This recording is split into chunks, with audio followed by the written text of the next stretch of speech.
Բարև ձեզ հարգելի հեռուստադիտողներ, Ֆակտոր TV-ն ուղիղ տեսակապով զրուցելու է քաղաքագետ Սամվել Մելիքսեթյանի հետ, ողջույն պարոն Մելիքսեթյան։ Բարև ձեզ։ Մարտի 11-ին Սաուդյան Արաբիայում սպասվում է Միացյալ Նահանգների եւ Ուկրաինայի ներկայացուցիչների հանդիպումը Միացյալ Նահանգների կողմից մասնակցելու են պետքարտուղարի մակարդակով, իսկ ուկրաինական պատվիրակությունը ղեկավարելու է Անդրեյ Երմակը, Զելենսկի աշխատակազմի ղեկավարը Մայք Օլցը, Միացյալ Նահանգների անվտանգության հարցերով խորհրդականը նախագահի հայտարարել էր, որ բանակցությունները լինելու են հետևյալի մասին՝ զինադադար հաստատել, խաղաղություն ապահովել եւ իհարկե Ուկրաինան իր հերթին կփորձի Միացյալ Նահանգներին համոզել վերսկսելու հետախուզական տվյալների փոխանցում եւ ռազմական օգնության մատակարարումը։ Այդ ինչ սпасել,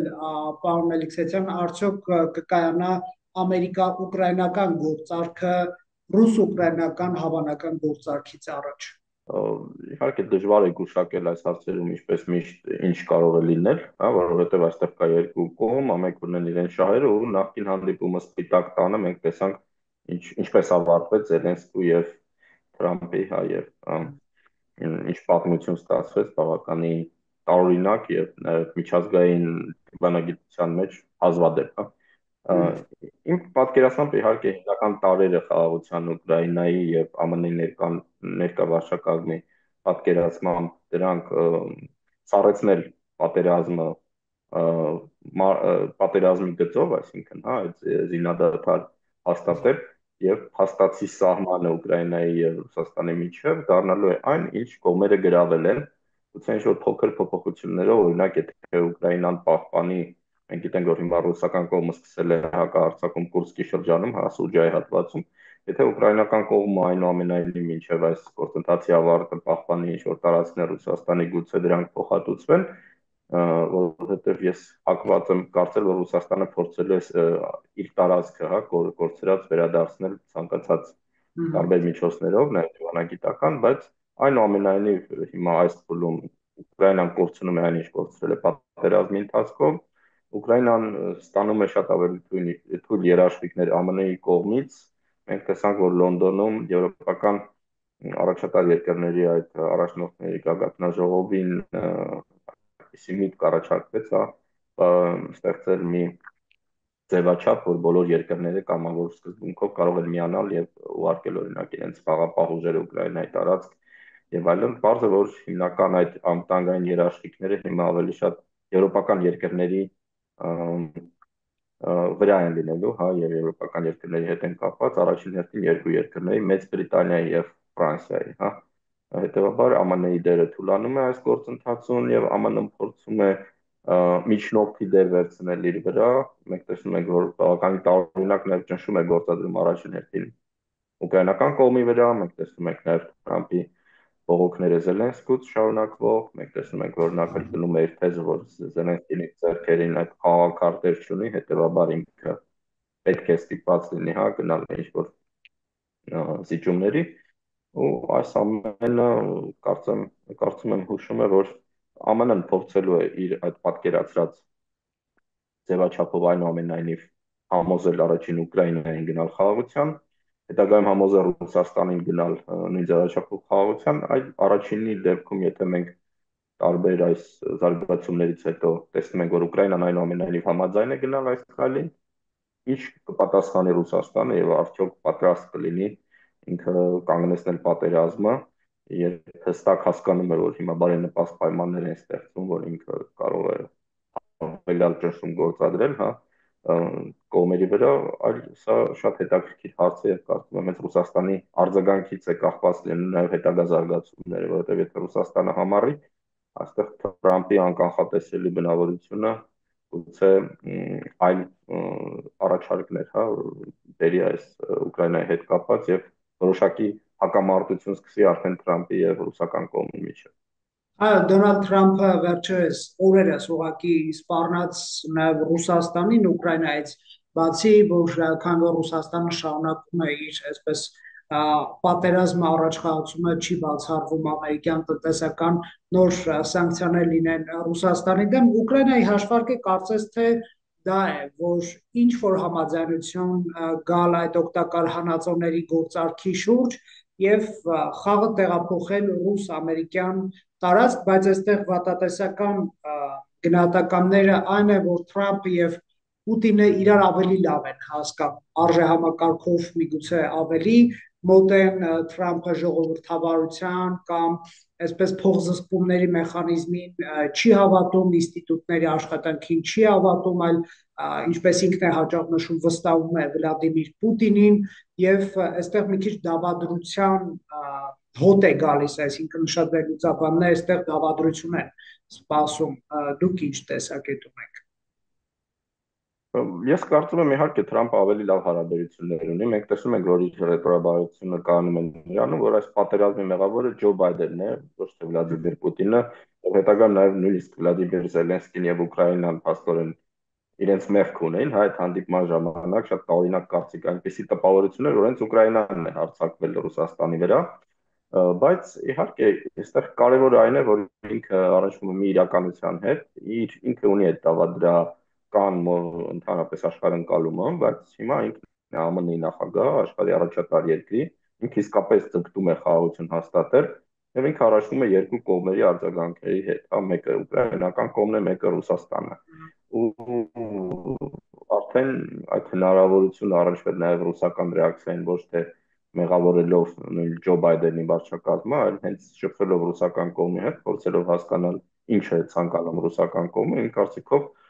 եթե Ռուսաստանը իսկապես մտադրություն չունի հիմա այս պայմաններով համաձայնվել խաղաղության ինչ-որ գործընթացի, ապա անխուսափելի դա ենթադրում է, իմ պատկերացմամբ ենթադրում է, որ որոշակի կոնֆլիկտային զարգացումներ այնուամենայնիվ հնարավոր են եւ առնվազն այն աջակցությունը, որ ԱՄՆ-ն ցույց էր տալիս Ուկրաինային, կարող է շարունակվել, բայց իհարկե այստեղ կապված է ինչ արձագանք է ունենալու հենց ռուսական կողմը այս գործընթացին։ Շատ լավ, մենք կարող ենք նաև փաստել, որ Հայաստանի կոնֆլիկտ օրինակ Ռուսաստանի հետ, կոնֆլիկտ նկատի ունեմ հարաբերությունների պատթարացումը, չի ունեցել աշխարհաքաղաքական կոմպոնենտ, այսինքն դա եղել է երկկողմ հարաբերությունների ճշգրտման ծիրում գտնվող հարց, Ռուսաստանը եւ ՀԱՊԿ-ն չեն կատարել իրենց անվտանգային պարտավորությունները Հայաստանի նկատմամբ, այսինքն Հայաստանը այդ հարցը բարձրացրել է ոչ թե ԱՄՆ-ի կամ ԵՄ-ի հրահանգով, այլ սեփական անվտանգային խնդիրները հասկանալու եւ գնահատելու համատեքստում եւ տեսել եմ, որ Հայաստան սառեցրել է մասնակցությունը ՀԱՊԿ-ում, ես ինչու ռուս-ուկրաինական թեմայից միանգամից անցա Հայաստան-Ռուսաստան հարաբերություններին, հարցս հետեւյալն է, եթե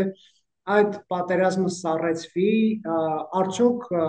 Հայաստանը կշարունակի կամ պետք է շարունակվի, այսպես ասենք, Ռուսաստանի ազդեցության նվազեցման իր քայլերը,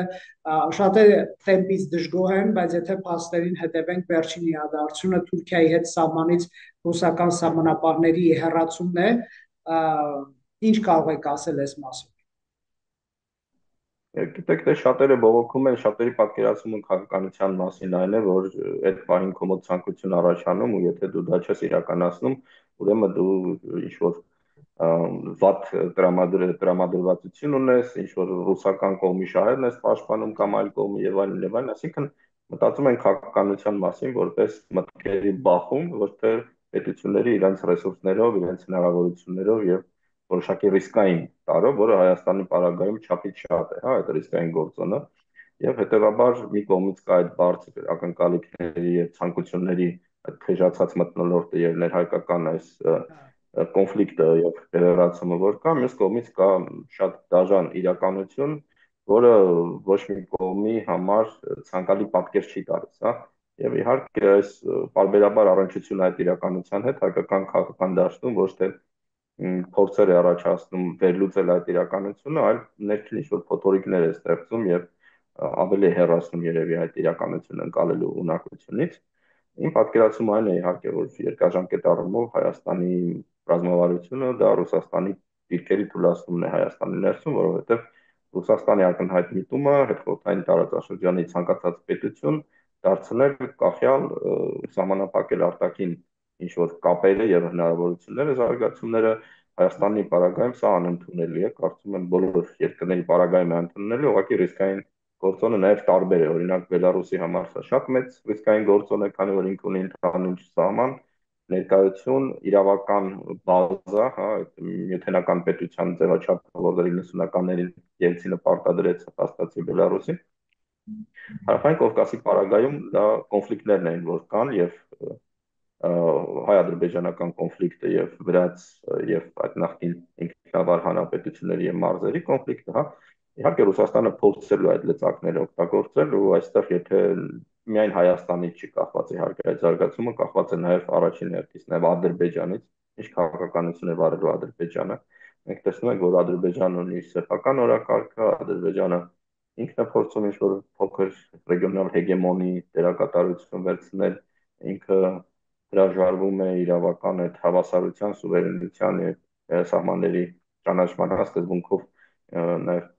կոմունիկացիաների բացման գործընթացը եւ ընդհանրապես խաղաղության գործընթացը։ Այս առումով իհարկե, եթե մենք ունենք չլուծված խնդիրներ, Հայաստանի համար այս գործընթացը դժվարանում է ու Հայաստանի իշխանությունները ստիպված են լինելու հավելյալ զգուշավորությամբ վարվել, հա, Ռուսաստանի հետ եւ պարզ է, որ Ռուսաստանից եթե հաջողվի Ուկրաինայում ավարտել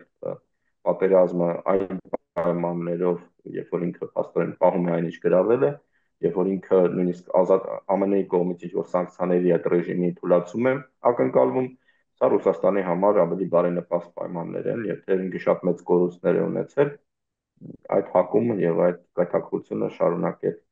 ինչ որ ճնշումը այլ երկրների վրա լինելու է, եւ այստեղ իհարկե չի կարելի գուշակել որ ուղղությամբ կլինի, որովհետեւ մենք տեսնում ենք եվրոպական ուղղությունը եւ Եվրոպայի հետ հակամարտությունը հիմա Ռուսաստանի նոր փուլերից մեկն է, հա, եւ հերանեկարային առումով մենք տեսնում ենք, որ եվրոպական առաջնորդներն էլ են սկսում ներգրավել այս կոնֆլիկտի մեջ, հասկանում են, որ այն վտանգը, որի մասին նրանք տասնամյակներով մոռացել են,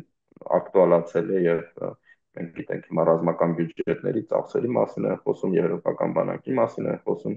իհարկե ինչքան դա կհաջողվի, ինչքանով մեծ հարցական է, բայց այն, որ մի նոր փուլ ենք մտնում քաղաքականության, սա հստակ է ու Հայաստանի համար առանց այդ էլ բարդ պայմաններում, հա, ոնց որ եւս մի հավելյալ գործոն է ավելանում կոնֆլիկտային ու իհարկե այստեղ շատ հաշվելու եւ մտածելու տարբեր առիթներ կան եւ պետք է շատ ուշադիր հետեւել ինչ զարգացումներ են լինելու։ Երկարաժամկետ առումով իհարկե Հայաստանի շահերը Ռուսաստանի հետ չեն եւ սա հստակ է։ Պարոն Մելիքսեթյան, եւի դժվար չի գուշակել, որ Ռուսաստանի հավանական վերադարձի պարագայում Հայաստանին ուղղված պահանջներից մեկը կարող է լինել այսպես կոչված Զանգեզուրի միջանցքի տրամադրումը ռուսական վերահսկողությամբ Ադրբեջանին եւ մինչեւ հիմա մենք ունեցել ենք 2-3 լրջագույն խաղացող, որոնք դեմ է եղել, մեկը Իրանն է, մյուսը Միացյալ Նահանգները, Ֆրանսիա եւ ԵՄ, այսպես մի ամբողջ փնջով ձևակերպենք, եթե ԵՄ-ի եւ Ֆրանսիայի մասով դեռ մենք դիրքորոշման փոփոխություն չունենք Հայաստանի համար բացասական իմաստով, Միացյալ Նահանգներից դեռևս մենք պետք է մեսիջներ ստանանք գործընկերության այդ խարտիայում նշված էր, որ Միացյալ Նահանգները աջակցում է խաղաղության խաչմերուկ նախագծին, այսինքն միջանցքային տրամաբանությանը ԱՄՆ դեմ էր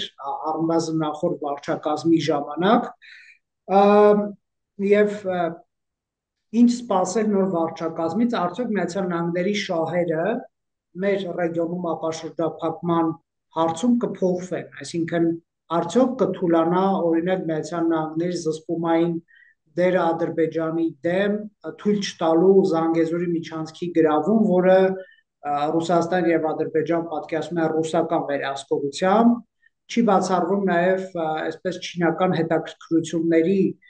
մեծացում այդ միջանցքի նկատմամբ հաշվի առնելով, որ Չինաստանը փնտրում է ճանապարհներ, այդ թվում հարավային Կովկասով դեպի Եվրոպա բեռներ տեղափոխել, ինչ կարող եք ասել։ Այստեղ բազմաթիվ հարցեր կան, առաջինը ԱՄՆ-ի հետ կապված քաղաքականության, մենք տեսնում ենք, որ հետաքրքիր զարգացումներ կան, առաջին նշանները, հա, որ եղել են, դա Ռուբիոյի եւ Հական Ֆիդանի Թուրքիա արտգործնախարարի հեռախոսազրույցներ, եւ որ երկու թեմա էր քննարկվում, մեկը Սիրիան, մեկը Հայաստանի եւ Ադրբեջանի միջև երկարաժամկետ եւ արժանապատիվ կայուն եւ արժանապատիվ խաղաղության այդ թեզը, որը կրկնում է նախկին վարչակազմի նաեւ հայտարարությունների բովանդակությունը, այս առումով իմ պատկերացմամբ եւ նաեւ հետևելով, որ ասենք նույն քրիստոնեական այսպես կոչված արժեքները եւ գործոնը կարեւոր են համարվում առնվազն նոր ադմինիստրացիայի համար, Հայաստանի այս փոփոխությունները տարօրինակ կերպով Հայաստանի կարող են նաեւ ոչ այդքան բացասական լինել, ինչպես օրինակ նույն Ուկրաինայի պարագայում հստակ այս տարբերությունը կա, հա։ Իհարկե նոր վարչակազմը այնուամենայնիվ դեռ ակտիվ ինչ որ դիրքորոշում չի ցուցադրել, բայց այս նշանները դեռ հուսադրող են։ Ռուսաստանի պարագայում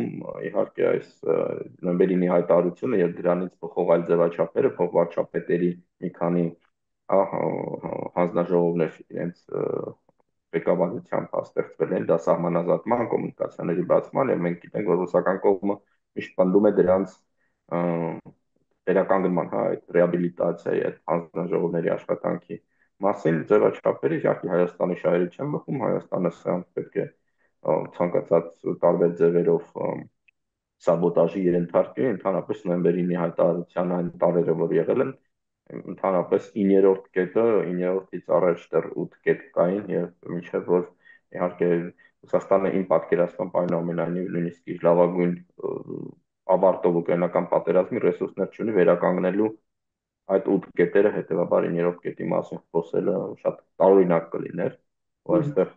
Հայաստանի դիրքորոշումը կարծում եմ միանշանակ արտահայտվել է եւ խնդիր չկա, ուրիշ հարցը որ Ադրբեջանը փորձել է նույնպես հասկանալով ռուսական գործոնը եւ այն որ հայկական կողմը դիմադրելու է այդ ռուսական առաջարկներին, ինքը իր սեփական օրակարգով, այսինքն այդ անխոչնդոտ իրենք որ խոսում են, հա, տրանզիտի մասին Հայաստանի տարածքով, այդ փորձելու է այդ մոտեցումը զարգացնել եւ ստիպել Հայաստանին ընդունել իր համար բարենպաստ ձևաչափ, հա, որ այդ կոմունիկացիան կարևորագույն տարածաշրջանային անցնի Ադրբեջանի համար բարենպաստ պայմաններով, իհարկե այստեղ նույնպես Հայաստանը դեմ է լինելու եւ դեմ է նաեւ մենք գիտենք մինչ այժմ Իրանի Իսլամական Հանրապետությունը որոշակի տարբերություններ կան գուցե նաեւ հայտարարությունների առնվազն մակարդակով Թուրքիայի եւ Ադրբեջանի հայտարարությունների միջև թեև այնտեղ ոչ այդքան միանշանակ է եւ մենք գիտենք վերջերս Էրդողանը նաեւ հրամաներ ստորագրել, որ սեփականացման կարս իգդիր դիլուջու, այսինքն Նախիջևանի Հանրապետության սահման գնացող այդ երկաթուղու կառուցման գծի վրա սեփականության, հա, բոլոր արկա այդ օբյեկտների սեփականացման մասին,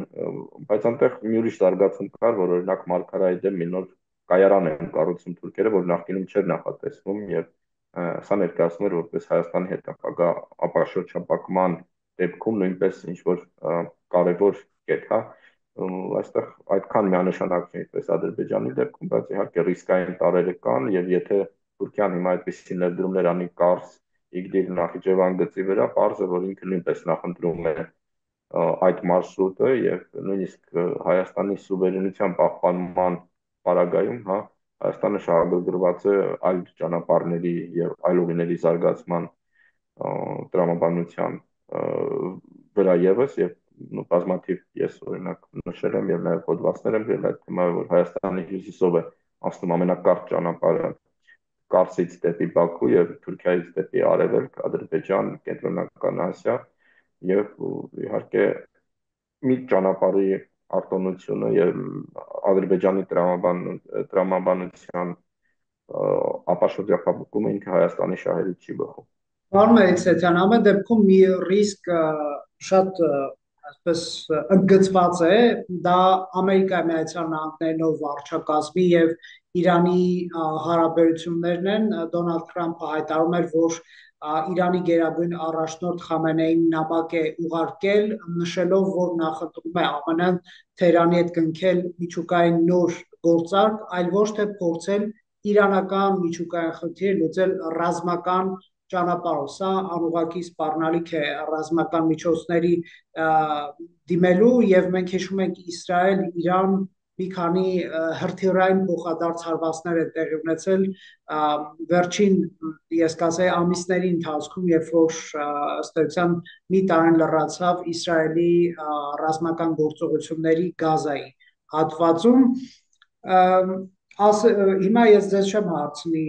Միացյալ Նահանգները կամ Իսրայելը հարվածներ արդյոք կհասցնեն Իրանի միջուկային օբյեկտներին, թե չէ, որովհետև այդ հարցի պատասխանը միգուցե իրենք էլ չունեն կամ միայն իրենք ունեն այդ հարցի պատասխանը։ Մենք կարող ենք խոսել հավանական սցենարների եւ հավանական ռիսկերի մասին։ Այստեղ ինչ ռիսկեր եք տեսնում Հայաստանի համար, հաշվի առնելով, որ Իրանը, ինչպես նշեցինք, այն պետություններից մեկն էր դեպ Միացյալ Նահանգների հետ միասին, որ ընդդիմացել է այդ Զանգեզուրի միջանցք կոչված ծրագրին, տեսնում եք ռիսկ, որ Ադրբեջանը փորձի այդ անկայունությունը Իրանի դեմ հավանական գործողությունները զուգորդել ճակերտավոր Զանգեզուրի միջանցք բացելու ռազմական գործողությունների հետ դուք ինչպես եք տեսնում կա հավանականություն հայկական կողմը Միացյալ Նահանգների հետ նաև որոշակի աշխատանք տանել, եթե Իրանի դեմ որևէ գործողություն է լինելու թույլ չտալ կանխարգելել, զսպել Ադրբեջանի ռազմական ագրեսիաները Հայաստանի հատկապես հարավի ուղղությամբ։ Գիտեք, սա շատ դժվար հարց է իհարկե։ Դոնալդ Թրամփի այդ մարտավարությունը հստակ է, որ ինքը սկզբից փորձում է վախեցնել, ճնշել, հետո ստիպում է, որ իր պայմաններով կամ ինչ-որ կոմպրոմիսային սկզբունքով պայմանագիր կնքվի, ինչ-որ փաստաթուղթ ստանա եւ այդպեսով ինքը հրճակի, որ լուծեց եւս մեկ հարց, մենք հիշում ենք ինքը դա անում էր նույն Հյուսիսային Կորեայի հետ, ինքը փորձում էր դա անել արաբական երկրների հետ կապված, ինքը փորձում էր նաև Սերբիային եւ Կոսովոյին այդպես բարիշեցնել, հայ եթե խոսակցական բառ օգտագործենք, այսինքն այս Ուկրաինան եւ Ռուսաստանն է այդ օրինակներից մեկը, Կանադան, Պանաման, Գրենլանդիան, այո, ինքը բարձրացնում է մաքսիմալ այդ ռիսկերը եւ սպառնալիքները, հետո ինչ որ տարբերակ է առաջարկում, որը ավելի sense խելքին մոտ է, կոպիտ ասած, բայց իհարկե այստեղ ռիսկային գործոնը նաև նրանում է, որ Իսրայելը ունի շատ հզոր լոբինգ եւ ազդեցություն այս ադմինիստրացիայի վրա, որը չկար նախկինում եւ Իսրայելը հստակ շահագրգռված է հենց ռազմական սցենարը, որովհետեւ վերջնականապես ջախջախի եւ ապակայունացնի իր գլխավոր, այսպես ասած, հակառակորդին Մերձավոր Արևելքում եւ այստեղ ռիսկային տարը աճում է Իսրայելը ունի նաեւ լավ հարաբերություններ Ադրբեջանի հետ եւ այդ լոբինգը իսրայելական նաեւ Ադրբեջանի շահերին հետ կապ ունի։ Մյուս կողմից մենք գիտենք, որ Իսրայելը ունի լավ հարաբերություններ Թուրքիայի հետ եւ այստեղ նաեւ Իսրայելի եւ Թուրքիայի հարաբերությունները վատ եւ Իսրայելի եւ Ադրբեջանի լավ հարաբերությունները նաեւ Թուրքիայի համար են խնդրահարույց ու կանխատեսել ինչ զարգացումներ կարող են լինել հենց այս պարագայում բավականին դժվար է այնուամենայնիվ ինչպես նշեցի նաև կարևոր է հայ-ամերիկյան հարաբերությունները ինչ տեսք ստանա շատ կարևոր է ինչ մոտեցում կունենա այս նոր ադմինիստրացիան ինքը որոշակի տարրեր եւ որոշակի նշաններ ինչպես նշեցի ազդակներ իրենք ցույց են տալի որ այնուամենայնիվ կա հետաքրքրություն կա առնվազն նախկին ադմինիստրացիայի բառապաշարի օգտագործում, ինչը դրական զարգացում է, բայց այ իրականում հողի վրա ինչ հետագա զարգացումներ կլինեն, բավականին անկանխատեսելի է, առավել եւս որ կա Ռուսաստանի գործոնը, որի հետ ԱՄՆ-ն այս նոր վարչակազմը հաշվի են նստում, կա Իսրայելի գործոնը, որը նույնպես կարևոր է այս ադմինիստրացիայի համար, եւ այս առումով իհարկե այս բոլոր գործոնները, եթե կոնֆլիկտային զարգացում լինի, իրենց ազդեցությունը ունենալու են։ Հայաստանի տեսակետից ինքը իր շահերի եւ իր տեսակետների մոտեցումների լոբինգը պետք է անի, իհարկե, եւ կարծում եմ ինչ որ այնուամենայնիվ ԱՄՆ-ի նոր վարչակազմի հետ կապված այդ քայլերը արվել են եւ արվում են։ Ինձ հետաքրքիր է նաև ինչ օրակարգեր, ինչ ծրագրեր ունի Հայաստանի Հանրապետությունը առաջարկելու Միացյալ Նահանգների նոր վարչակազմին որպես աշխատանքային օրակարգ Եվրոպական միության ուղղությամբ կարծես ավելի հստակ են անելիքները, դա ԵՄ-ի անդամակցության պրոցեսի ճանապարհային քարտեզի կազմումն է, հետագա գործընթացների վիզայի ազատականացում եւ այլն։ Միացյալ Նահանգներ մի քանի այսպես թվարկում իհարկե կարելի է հիշատակել կոմունիկացիոն ենթակառուցվածքների վերականգնման խնդիր ունի Հայաստանի Հանրապետությունը, խոսքը թե երկաթուղիների մասին է իդեպ Գյումրի կարծի երկաթուղու, թե հարավային շրջանում, թե զուտ Հայաստանի ներսում մենք նաև հյուսիս-հարավ ճանապարհ ենք կառուցում, որի կառուցման աշխատանքներ ներգրավված են իրանական ընկերություններ, ինձ հետաքրքիր է արդյոք դա ամերիկյան ընկերություններին կարող է հետաքրքրել այդ նախագիծը, թե իր ծավալով փոքր է ընդհանրապես Հայաստանը ենթակառուցվածքային, այսպես ասենք, նախագծերում ամերիկյան ընկերություններ ներգրավելու իմաստով, բայց մյուս կողմից գումարային առումով այո, միգուցե փոքր է, բայց քաղաքական ազդեցություն գեներացնելու Հայաստանում ներկա գտնվելու Հայաստանով ապաշրջափակվելիք ճանապարհների նկատմամբ որոշակի տեսադաշտ ունենալու իմաստով միգուցե ամերիկյան կողմին հետաքրքրի այս ապաշրջափակման թեմատիկայում որոշակի ներգրավում, ինչ եք տեսնում, կարող ենք իհարկե նաև այլ ասպեկտներից խոսել, էներգետիկա, ինչու ոչ ռազմական տեխնիկայի գնում Միացյալ Նահանգներից, ինչ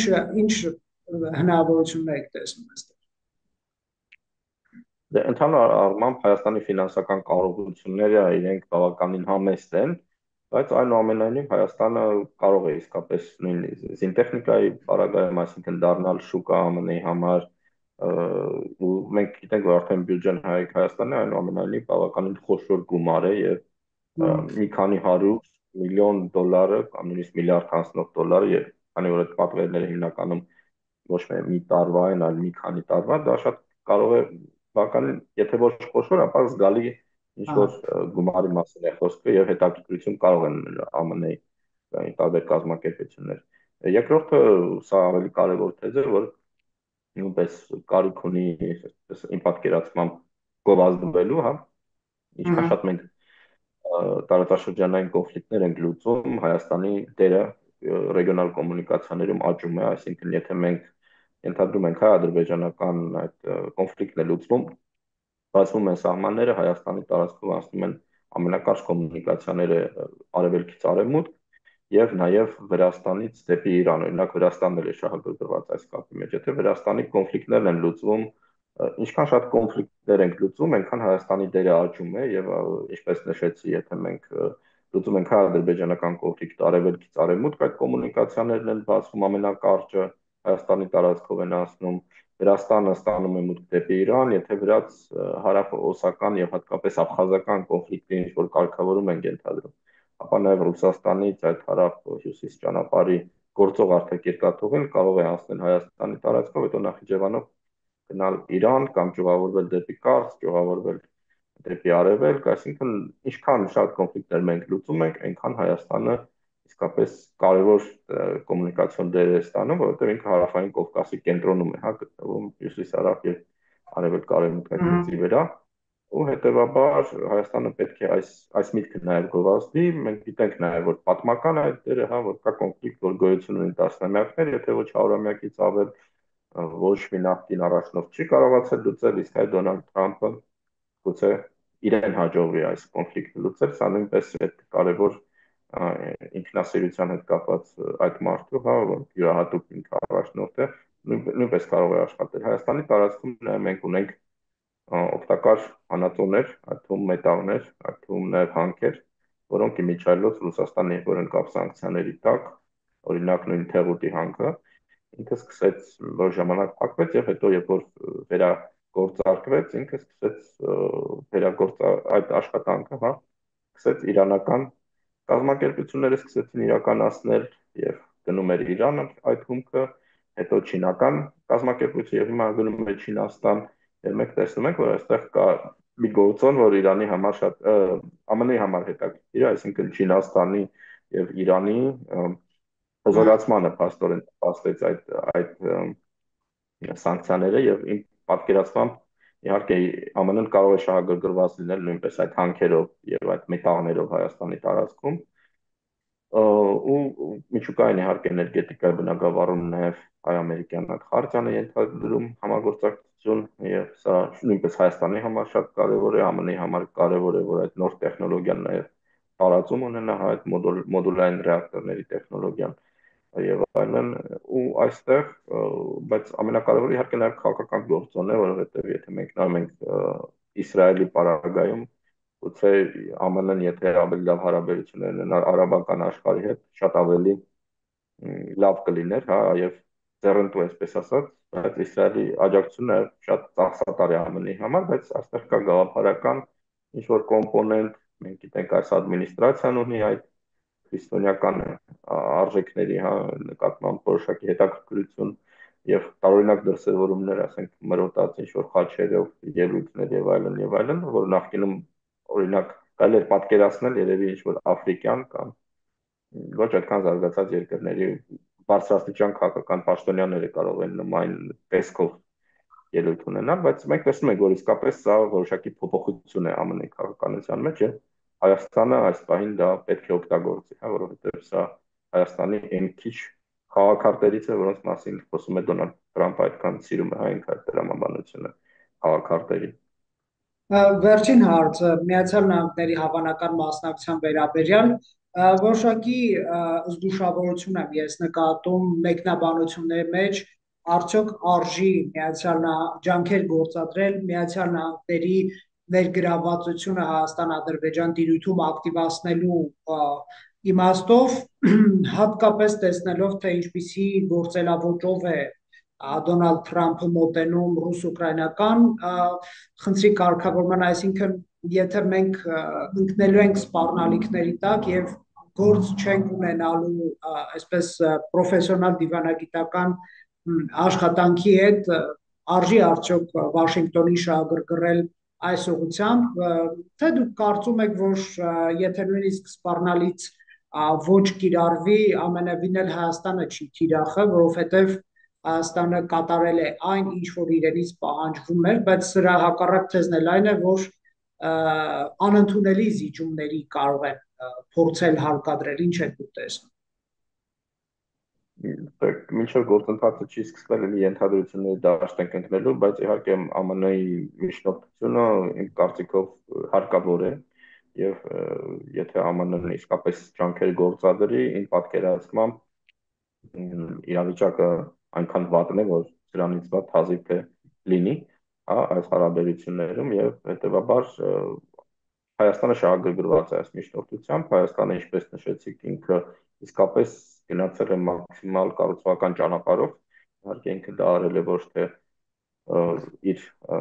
ցանկությամբ, այլ նաև ստիպված լինելով, որովհետև Ադրբեջանի փաստարկները մի քիչ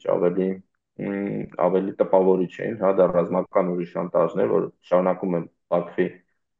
լծակներից մեկը մնալ եւ գործիքակազմում աշխատանքային, հա, այդ հարաբերությունները միջպետական եւ այս առումով նույնպես իհարկե ԱՄՆ-ի նման երկրի ներգրավումը այս գործընթացի մեջ ակտիվ ներգրավումը իմ պատկերացմամբ չի կարող ավելի վատ տարբերակների բերել կամ ասենք ստիպել Հայաստանին գնալ ինչ որ տարօրինակ զիջումների, հա, այսինքն այստեղ պետք է ակնկալել, որ դա սա կարող է ինչ որ ձևով զսպել ադրբեջանական կողմին ու ամբողջ խնդիրը նրանում է արդյոք ԱՄՆ-ի այսօր վարչակազմը այդ հետաքրքրությունը կունենա, հա։ Շնորհակալ եմ պարոն Էլիքսանյան զրույցի համար։ Ես նույնպես շնորհակալ եմ հրավերի համար։ Հարգելի հեռուստադիտողներ, ուղիղ տեսակապով զրուցում ենք քաղաքագետ Սամվել Մելիքսեթյանի հետ։